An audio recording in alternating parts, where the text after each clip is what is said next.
Hey, how's it going, everyone? Welcome to Bowl Banter. It's your boy Curtis Gaffron. We're back again talking Chargers football, and I have Kendrick here as well. How's it What going, Kendrick? up? Welcome What up? back. Welcome back. Few the proud and the strong Charger fans still Well, hanging in there the on a Few Monday. the Proud is already owned by a brand. Okay, so Yeah, I can't say hold that. off on that. But the man, what a game to be emotionally invested in. I thought I was watching the worst game I've ever seen in my life played by the Chargers in my life. Clarifying. 1 point was 37-6. I was very distraught and upset and frustrated. And then somehow, after all this disappointment, they come back and lose by 8. It's just like a confusing. Yeah, I don't know. Confusing loss to really take in. That's the word that I used a lot. Like, I was at work during this. When I came in on my break at around 2:30, walked in the break room, looked at the TV, and it was 27-6. No. Yeah, 27-6. 17-6. I don't remember what it was. Can't do the math right now. But no. 30-6. There we go. So yeah, it was 30-6. And I was just like, what the heck happened? And Yeah. you look at the stats, and I started just reading stuff, watching little highlights here and there, and I was just like, how do you not answer to this? Like, not only does it show poor judgment, it shows poor character on our defense. It reflects poorly on the coaching staff. And the fact that they just gave up like that, and you didn't come back in the second half, okay? You didn't have your best effort. They pretty much gave you those garbage time points in the fourth quarter. I don't want to hear that. And the thing is, there's not too much you can hate because the players recognize it, because we heard them use words like garbage. We used Mike McCoy use words like pathetic. Pathetic, disappointment. And for the first time, I heard Jimmy Wilson, Jason Verrett, they apologize real quick on their interview because they go, listen, we play absolute S words and we got our butts kicked and words aren't butts. And that's the way that they were talking. It's true. Yeah. It's true. I mean, I heard a lot of people say if Phillip Rivers wasn't on this team, this is a team that just barely wins games. You're not doing anything. It's a poor defense. It's porous. Yeah, there's words quoted, embarrassing, hard to get back, pathetic, nightmare, garbage, pathetic again. These are all just literally I'm taking from quotes. And yeah, everyone's just saying they're disappointed with how they played. It's a fact, And they did find a way back. I don't want to give the Raiders credit to letting us come back. I think we did finally get it moving, but it was a little too late, obviously, in the fourth quarter. The game is 4 quarters, not one last final quarter. So couldn't pull it off. But, had a couple things gone our way differently, we could have tied it. But, at that point, I didn't think we deserved the win. Yeah, I saw an amazing stat that on our first 5 drives, it was a pick, a 3-and-out, a punt, a 3-and-out, and a pick. Come on, man. That doesn't even define a game, doesn't even start one, especially when they're turning it into points. And they're rolling down, and they're absolutely wrecking. And then it was great, too, when they would break out and score touchdowns literally on multiple drives. Amari Cooper, I think Murray had one. There's a matchup on the tight end that was Adrian Wilson, which is another subject I can talk about later. But they just That's another subject we want to save. yeah, yeah. It was just they played well. They knew the matchups. They expected. I don't think we fooled anyone. He came in playing throw the ball, not run the ball. Let's go in deeper to just some questions. So the first question: what the defense did wrong? What did our defense do wrong? Where did it all go bad? What did we do right? Maybe is the right question. Nothing. And the defense shouldn't be credited for anything. You gave up 37 points. You have a lot of points to the Oakland Raiders. He gave up a touchdown to a guy named Clive Walford. I had to stand there by the front door of the store, and a guy goes, "Oh, Clive Walford scored a touchdown." Excuse me? Who? Clive Walford? These people are praising Clive Walford. And then, of course, Amari Cooper gets his. Crabtree gets his. Latavius Murray gets in the touchdown. But when people are saying Amari Cooper is over 100 yards, excuse me? What did we just talk about? Jason Verrett. Who's he been shutting down? Couldn't shut down Cooper. And we talked about how if Cooper plays up on him, it shows a lot on Cooper. But Verrett had a horrible game. So, yeah, it reflects good on Cooper. Cooper's going to be an amazing receiver in the NFL. But this game very much reflects poorly on Jason Verrett because he played horrible. I think Verrett played all right. But you know what I think the Raiders did really well is they found the matchup. Like I was going to go off on, our replacing safety, like replacing Adrian Wilson. Just pretty much put him on practice squad this week, throw him out there, and there's one touchdown pass to their tight end that was like just a walk in the park. It was nothing. And I think like time and time again, it was just like that again and again and again and again. They found the matchup. They capitalized on that matchup, and they took it. And the Chargers defense has been struggling again and again with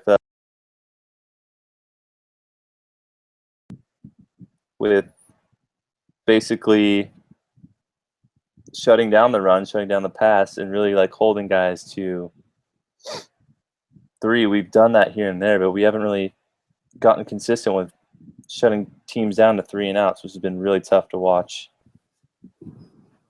So I'm hoping that maybe our defense will figure out a way to turn it around. I don't know, but it was just very rough to watch our defense give big play after big play after big play.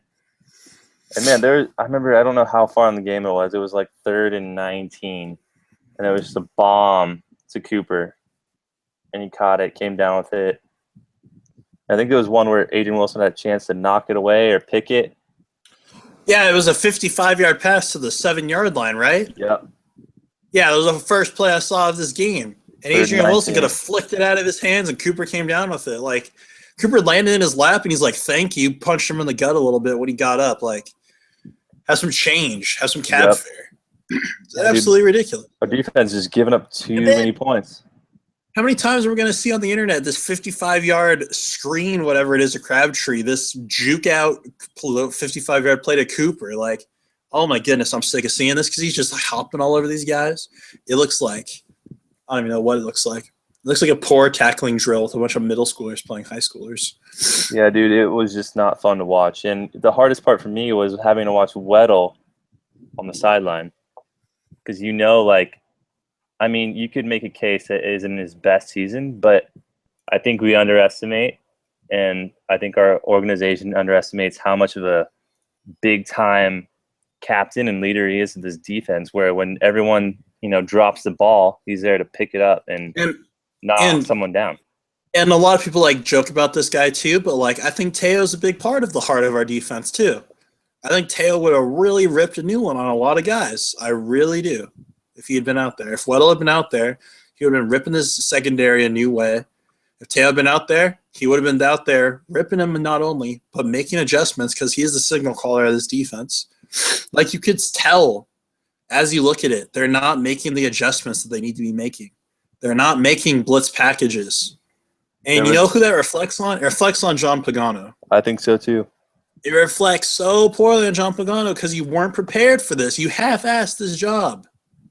I don't know You what really it is, did. man. I don't know what the answer is for, you know, Like I don't know. we've been kind of teetering on it where like you've asked, like we kind of question it. Should John Pagano be here at the end of the season? And gonna give him the whole season. I like the guy, Me but too. Great right guy. now, yeah, if the season ended today, you fire this guy. Absolutely. And I think there'll be a few defensive coordinators out there on the market we could go pick up. Yeah, and I want to find the quote, but I saw. Oh, here we go. Mike McCoy was asked if he anticipates changes this year to coaching staff, and he says no. So, I mean, I don't think there'll be changes anytime this year, but because you and I have talked about it again and again, like, is it the play? Like, are the players just not making plays? Like, but it's become a consistent thing to where it's like, it's not a player issue. It's not, you know, the weight of domino effect of it going our way or it not going away. It's coaches. I think it's discipline. I think it's play calling. I think it's scheme. You know, and like you're right, dude. I don't know. I don't have a stat for you, but I don't know if I could tell you if I've seen a blitz that actually, you know, effectively has been called and executed that I've seen, or if I can even remember a blitz happening, you know, a blitz package of any sort.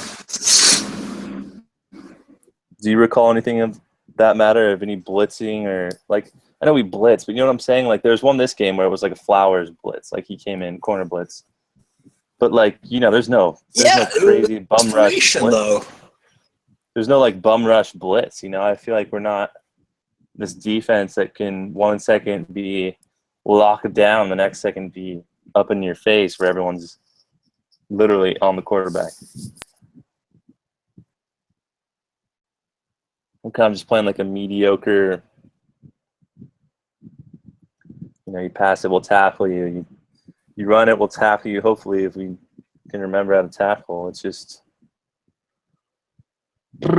painful.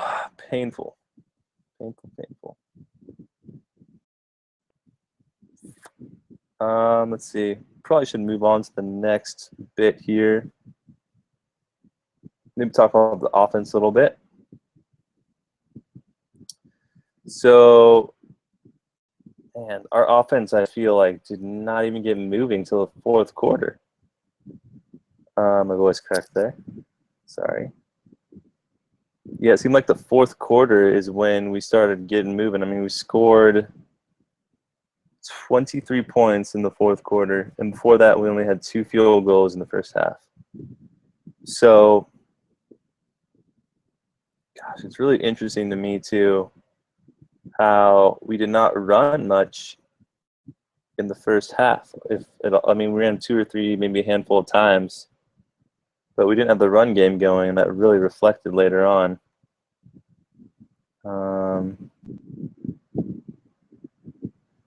Yeah. Brandon Oliver had 35 yards on 9 carries. Gordon had 29 yards on 7 carries. Wood had 26 on 5 carries. That's the 35 to 25 range for every running back. And, you know, the longest run was Oliver for 15. Melvin had an 11-yard run. Woodhead was like, gosh, when Keenan wasn't open, we were going to him. He had 11 catches for 75 yards. He was a big go-to guy. He had 2 touchdowns as well in the fourth quarter. And I just think it was a little too late for us, for offense anyway. I'm trying to just figure out what our game plan was going into this week. Um, because last week we had 500 yards passing from Philip. Come back into town, back home, playing a Raiders team. What are you going to expect from Philip Rivers who's threw 500 yards? Yeah, the Chargers might pass the ball a lot. But do we run the ball and get the running game going? No. The Raiders expected it. They knew it was coming. And then the opposite. Then in basically the whole game, we only really had a shot near the end, which was a little too late. It was not enough to really be in contention, which is a bummer. And let's see here. Yeah, so really, I don't know how to explain parts of this game other than, is it coaching? Is it game plan? Is it the matchups? This game, it just seemed like we were out-coached. We just didn't have the right packages set up to really run away with this game or really even compete for 3 quarters. And, once we got the run game going and we kind of were moving along and had things, it took us 3 quarters to get the offense really moving. We had a couple drives where we made it down the field and scored a field goal, but, you can't win a game on field goals. You got to score touchdowns. And I think that's been a big struggle of our team this season, is really locking down our red zone and really utilizing and being efficient in the red zone. Yeah. Hey, Kendrick, are you still there? All right, cool. I'm back. Can you hear me? I can hear you. Cool. All right, so I was just talking about the offense and just give a little spiel about how we didn't even get moving, in my opinion, until the 4th quarter. We had a couple drives where we make it into field goal range, and we could have maybe kept going for a touchdown, kept on moving down the field. But it's really a mystery to me how you come out of a game where you throw 500 yards and for some reason you don't start a run game, anticipating that the Oakland Raiders might suspect you might throw the ball a lot. That is a big mystery to me. I think they gave up after that pick. I think that ball gets tipped up in the air. They look at it, and in slow motion, Malcolm Smith goes up there. He gets the pick, and then that's it. That's the game. Because the offense showed that they lost the effort to even come back in this game. When they came back out, they went 3 and out. They fell flat. That's just the story of it. That's how these drives went. I think you're right. I think the offense didn't respond, and they were lackadaisical. And I look back on the play calls. Play calling's pathetic. And honestly, pathetic. I'm more angry at Frank Reich than I am at Pagano. Me too. Because McCoy's an offensive guy. And here's the stat that I heard. At this point, 39 games in, the Chargers are saying. Want to know whose record's the same? What their record is the same as? The first 39 games that Norv Turner was here with A.J. Smith. Oh, I think it wasn't it the last 39 games that Norv and AJ were together is the same record of Telesco. Same record as Telesco and McCoy right now. Right now. Pathetic. Nothing's changed. 2019, I believe, was the record. 2019. So that means improvement, question mark, Yeah, and I've been harder on Reich than I have been on Pagano because our offense is very talented. Offense is what we're known for. People say all the time. I don't want to go on too much of a rant here, but I could give a spiel right now. Let me just go down the line. Philip Rivers. He is barely holding this team together. He's like the dad of this team. Without him, we're down. We're out. There's not a chance. Behind him, you have Danny Woodhead, who's putting his life on the line, I feel like, a lot of plays. Gordon, who still needs some work. Oliver, who I think we should use more when Gordon's still getting better. You go to receivers, you have Keenan Allen, Stevie Johnson, Inman, Floyd. Gates is going to hopefully come back stronger and healthy. Green, who I think had a chance to step up this game and did not.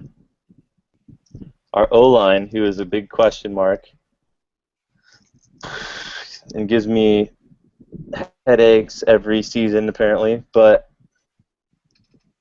how do you not take that talent and really use it to your advantage? I mean, you have Philip Rivers, you have Danny Woodhead. When I look at Danny Woodhead, Philip Rivers, a guy like Gordon, you can really mold and shape into this running back who can just take big chunks of yardage. How do you not take all those tools and all those great pieces in this offense and use it to your advantage? When Ken Wisenhunt came in here, I'll go back to Wisenhunt because to me, that was a complete different Chargers team. Ken Wisenhunt versus the Reich era. To me, those are two different eras of offense. Kevin Wisenhunt came in and used our strengths to our advantage. I don't see any of that going on right now. I just see weakness from our play calling. There's no balance of run and pass. It's just pass and then run. Very tiny. Melvin Gordon said he felt fine. He was fine. He said, "Coach, so what the heck? Watch me." That's what he said. What the heck? What the heck? Oh my gosh. And then our O-line was back. Rivers had time. These people wanted to put out some effort. If we wanted to call some smart plays. How many times are we going to see these stupid back shoulder throws? This crap to Woodhead that lost us the game when we could have gone up top to Gates. That ball got picked off absolutely. And Rivers is like, I didn't have enough on it. You're tired of throwing back shoulder throws. I'm just going to be real with you right now.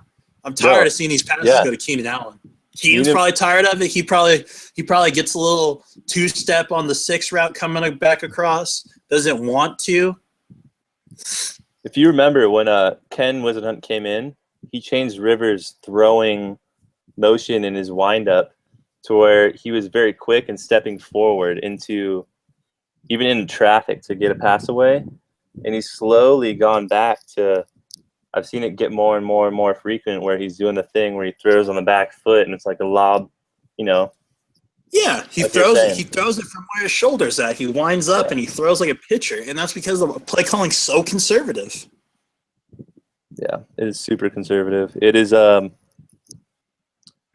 we saw a lot of aggressive efforts last week, and we almost came away with the game. This was like worst case scenario for the team because there's nothing good about this game. There's nothing good. Like you go into next week and you prove yourselves that you can do this because the Baltimore Ravens could be looking at 1-6 after tonight's game. Yep. And I think them coming back and losing by 8 was them saying we still want to fight, but they're still embarrassed. They're they've said it again and again through media. They're appalled by their performance. Yeah, and then like the next 2 games we're playing the Ravens and the Ravens and the Bears, and a lot of people are like, those aren't very good teams. But the Chargers don't do well on 10:00 a.m. games. Going to the East Coast, don't do well. And then the Bears are on Monday Night Football, and we all know how Monday Night Football goes for this team. So get through that, get to the bye week, lick your wounds. Really quickly on the offense, we had the Orlando Franklin injury, and it came through about an hour ago that he does not have an MCL tear. He has an MCL sprain. Let's go. And he might be back after the bye week. And then Denzel Perryman, since he passed over the defense, he might have had a torn pectoral. It's now a sprained pectoral. and he'll be good to go maybe a month and a half. Not out Okay, for the season. So 2 guys we almost lost for the season are good. When I heard Very he was lucky. in a sling yesterday, and I was very worried. Yeah, Very we got worried. super lucky with those 2 guys. This morning they were All right. reporting we had 2 guys out for the season. Ugh. See, it's already turned around. It's Monday.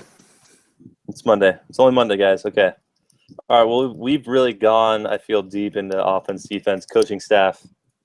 But I think you and I both agree that there's some question marks to Frank Reich and Pagano at this point in terms of consistency. Yeah, and here's the thing, too. Like, the thing about, like, what we're saying compared to what other people are going to say is that a lot of people are saying their thoughts out of hatred. A lot of people are making very rash decisions about where this team needs to go. And I felt like we could have if we had come on here Sunday night, but we take the 24 hours to really think about it, really marinate, listen to what the team has to say, listen to how they respond, form our opinion from that, and then just look over the film, see how they were playing, see what they look like. Look at the stats, look at the facts, look at the... And I think both of us really thought about good arguments. We thought about really good how we wanted to analyze this game. And, yeah, man, like, that's our whole shtick. Yeah. We're not angry internet guys. And I may go against a lot of opinions in San Diego and Charger Nation, but I don't think it would be smart to get rid of McCoy. That is just me. No. I think he should stick around for a while. I think he's an excellent head coach. Yep. Sorry. Coordinator? Who's bad? Our coordinators are bad. If we had Wade Phillips in here, please. Hey, please. Open, you really open going to tell me how to play that? My goodness. You know where Wade Phillips is, though? In Denver. Sitting pretty. Gosh dang. I like that guy a lot. Makes me sick. All right. So, we were talking about the Ravens game coming up and the Bears after that. So, I mean, we're talking about just how this game is a big damper, but also coming back as kind of a pulse in our team. For fans out there, near and far, where do we go from here as fans and as this team moves on this season? We go to our couches on Sunday at 10 a.m. There we go. And we watch the Ravens play football. That's where you go. Get your mouths off the internet. Get your faces away from your keyboard. And stop with this crap.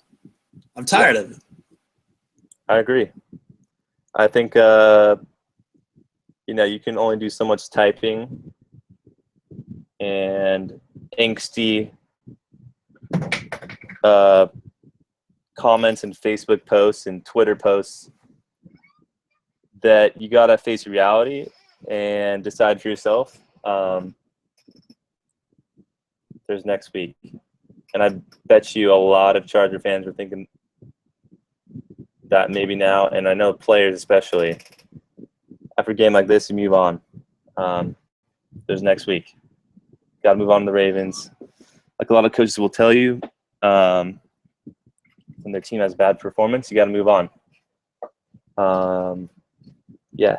Moving on to Baltimore. Pick up your pieces, pick up your team, and you got to hope they prepare for this game better than they did against the Raiders. I think we have an advantage, being that we've seen the Ravens on national spotlight, and we have, I guess, had a good chunk of time to really watch the Ravens play this season and hopefully have a good idea of what packages we can have to prepare for them. We'll see, and I think that'll speak to what's left of Frank Reich and Pagano. I hope they can do well, and I hope that they can prepare us for a game against the Baltimore Ravens. So I think Kendrick dropped out of the feed here. We're having some technical problems, which we apologize for. But, yeah, I hope they can be ready for this game because, you hear it time and time again every week now. This is a must win. And I don't know if we win this game. I hope we do. But at this point, I've been confident and very trustworthy in our coordinators and team. I think we could do it. We have the talent to do it. We have the team to do it. We have the head coach to do it. We definitely have the offense to do it. But we have the pieces in defense, It's a matter of play calling and execution. So we will see. Sunday, Baltimore. In Baltimore. We will see what team shows up, and I hope you're there with me watching the game because our team needs us now more than ever. They're on the brink of staying alive, and caving in and giving up. So I think the diehard Charger fans that are out there, and many people don't give us enough credit, we got to stick together and support our team, win or loss every game. It was hard to congratulate Raider fans this week, but that's what a true and honorable fan would do. So, sometimes it's good to do that, to realize that you're not going to win every game, and sometimes you do not beat the Raiders every time. So, which we've seen historically past couple of years. All right, anyway, I'm going to kind of wrap it up here. We'll be talking about the Ravens game on Friday. We'll be previewing the game, so make sure you tune in on Friday or watch us on YouTube. You can go ahead and subscribe to our channel. We'd really appreciate it if you could. We're vastly growing in subscribers, which is really cool to watch happen. And it's been neat to see Charger fans find us on YouTube and follow us, and we really appreciate your guys' support. I want to give a shout out to Chris Mendez, Brian Chavez, Connie, and Smack Gaming, who all joined us and are following on YouTube. Subscribe to our channel. You guys are great. Thank you for supporting us. From what I can tell, they're all Charger fans, so go Chargers, Charger Nation, bolt up, save our bolts, keeping the SD. And we will see what happens Sunday. Like I said, stop in on Friday. Follow us on Twitter @BoltBanter. And you can follow our subscription feed on iTunes as well. And we also have SoundCloud for this video, or you might call it a podcast, just the audio. So thank you again for listening in. You can find us on Facebook. If you want to like us on Facebook, go ahead. That'd be great too. I'd appreciate that much.